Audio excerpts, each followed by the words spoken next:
Hello traders, welcome back to the understand market structure की इस series में। और आज हम लोग देखने वाले हैं 22 मई की मार्केट को कि 22 मई को हम लोगों ने कहाँ कहाँ पे ट्रेड्स लिए थे और जो ट्रेड्स हम लोगों ने लिए थे उनके पीछे का लॉजिक क्या था, हम लोगों ने क्या साइकोलॉजी यूज़ करी थी, कितना रिस्क रिवॉर्ड रखा था, ताकि आप लोगों को मार्केट बिहेवियर के बारे में जानने को मिले, लाइव मार्केट में किस तरीके से ट्रेडिंग करी जाती है वो सीखने को मिले।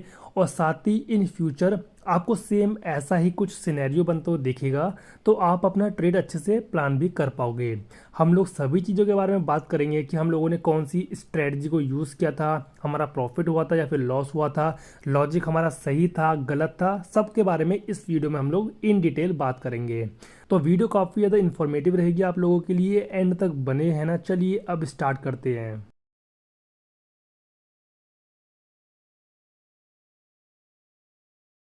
22 मई को हम लोगों ने ट्रेड किया था निफ्टी 50 के अंदर।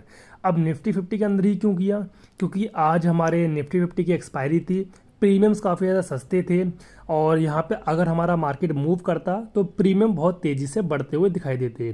बट दूसरी ही जगह अगर मार्केट साइलेंट रह जाती, मूव नहीं करती, तो थीटा डीके की वजह से हमारा लॉस भी हो सकता था। तो दोनों ही प्रोज कॉन्स वगैरह देखने के बाद में ही हम लोगों ने डिसाइड किया कि निफ्टी 50 में ट्रेड करेंगे।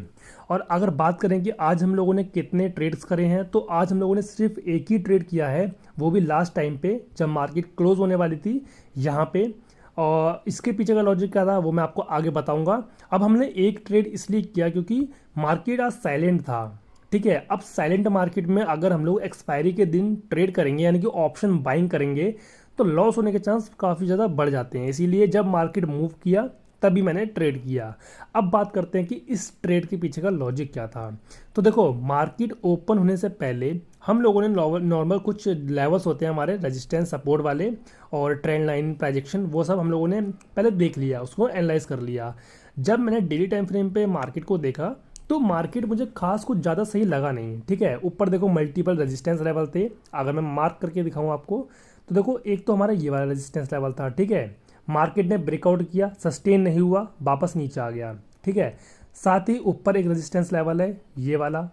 ठीक, तो मार्केट में ऊपर रेजिस्टेंस लेवल अवेलेबल हैं। ठीक है, तो मार्केट डायरेक्टली एकदम से ऊपर तो नहीं जा सकता है, थोड़ा बहुत कंसोलिडेट करेगा और लोगों को ट्रैप करेगा, रिटेलर्स को बाहर करेगा, तभी तो जो बिग प्लेयर्स हैं वो मार्केट को ऊपर या नीचे ले जा पाएंगे। ठीक है, तो इतना तो पता था कि मार्केट पिछले कई दिनों से साइलेंट है, कुछ अच्छा वन साइड मोमेंटम नहीं आ रहा है। ठीक है, तो हमको नॉर्मल छोटे मोटे स्कैल्प करके निकलना है। ठीक, अब देखो डेली टाइम फ्रेम पे देखने के बाद में मैंने 15 मिनट के टाइम फ्रेम पे कुछ लेवल्स को ड्रॉ कर लिया था। अब 15 मिनट के टाइम फ्रेम पे लेवल्स हमारे काफ़ी इंपॉर्टेंट होते हैं अगर आप लोग स्कैल्पिंग करते हो तो। ठीक है, जितने भी लोग 1 मिनट के टाइम फ्रेम पे स्कैल्प करते हैं, 1 से 2 मिनट का ट्रेड करते हैं, तो जो 15 मिनट के टाइम फ्रेम पे हम लेवल्स ड्रॉ करते हैं वो काफ़ी एक्यूरेट काम करते हैं। ठीक है, इसीलिए हम भी 15 मिनट के टाइम फ्रेम पे अपने लेवल्स को निकालते हैं। तो देखो 15 मिनट के टाइम फ्रेम पे नीचे ये था एक सपोर्ट लेवल। ठीक, अब सपोर्ट लेवल के साथ ही प्रीवियस डे का लो हाई क्लोजिंग प्राइस ये सब भी मैटर करते हैं। बट आज हमारा जो मार्केट ओपन हुआ था वो डायरेक्टली सभी लेवल्स को ब्रेक करके नीचे आ गया था। तो उस टाइम पे हमारे सामने बस एक ही नीचे सपोर्ट लेवल था, वो ये वाला। ठीक है, इसको क्रॉस करता तो हम लोग और नीचे देखते, पूरा गैप खाली है। ठीक, तो उसके बाद और नीचे मार्केट आ जाती। तो ये था हमारे पास सपोर्ट लेवल। ठीक है, और ये बड़ा वाला लेवल वही है जो मैंने आपको ब्रेकआउट लेवल दिखाया था, इसको मैं हटा देता हूँ फिलहाल के लिए।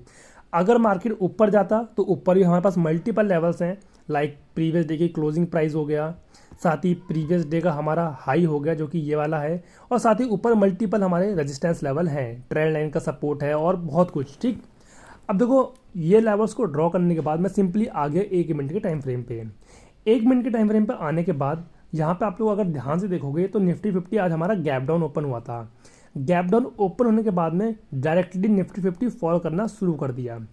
फॉल करने के बाद में यहाँ पे हम लोग एक ट्रेड बना सकते थे एक पुल बैक आने के बाद में।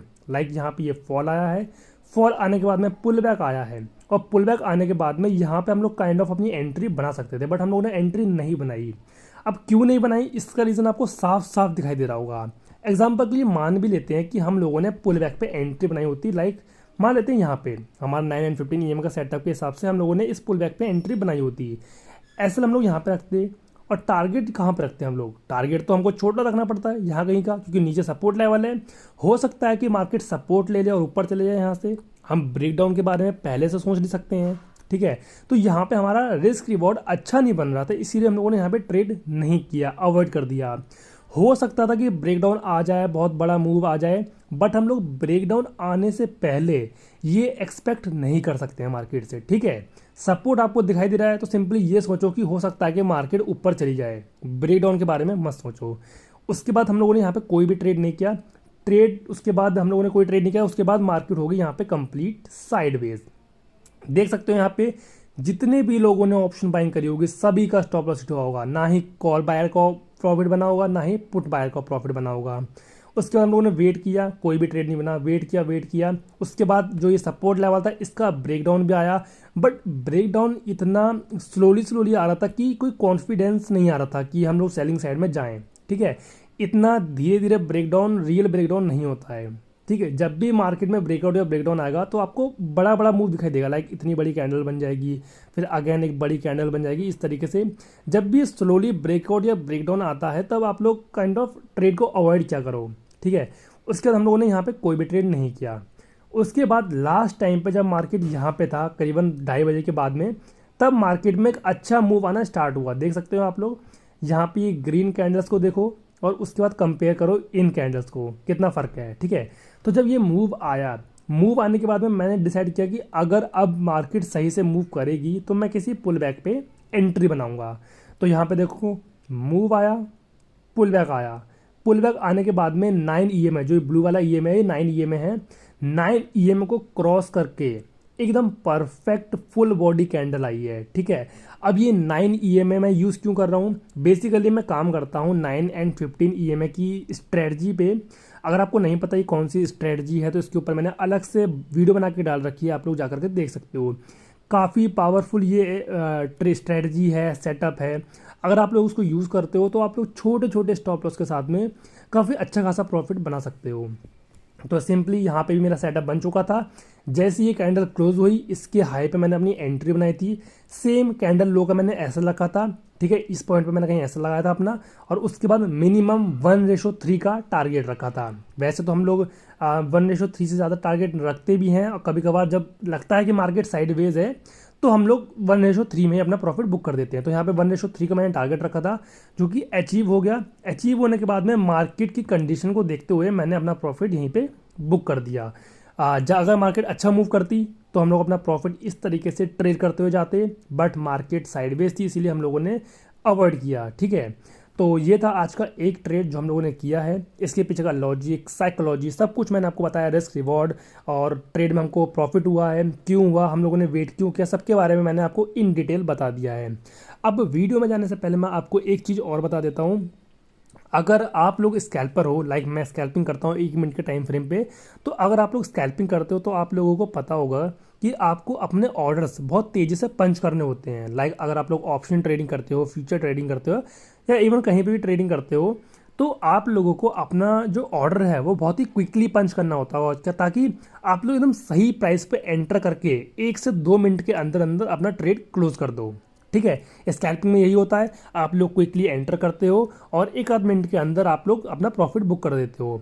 तो अगर ऐसे में आपके पास एक सही सिस्टम नहीं होगा, एक सही फीचर नहीं होगा जिसकी हेल्प से आप लोग क्विकली ऑर्डर पंच कर पाओ, तो आप लोगों का मैक्सिमम टाइम या तो आपका ऑर्डर पंच होना ही रह जाएगा, यानी कि आपका जो प्राइस है वो निकल जाएगा, या फिर आपकी एंट्री लेट हो जाएगी जिसकी वजह से आपके स्टॉप लॉस हिट होने के चांस बढ़ जाएंगे, ठीक है।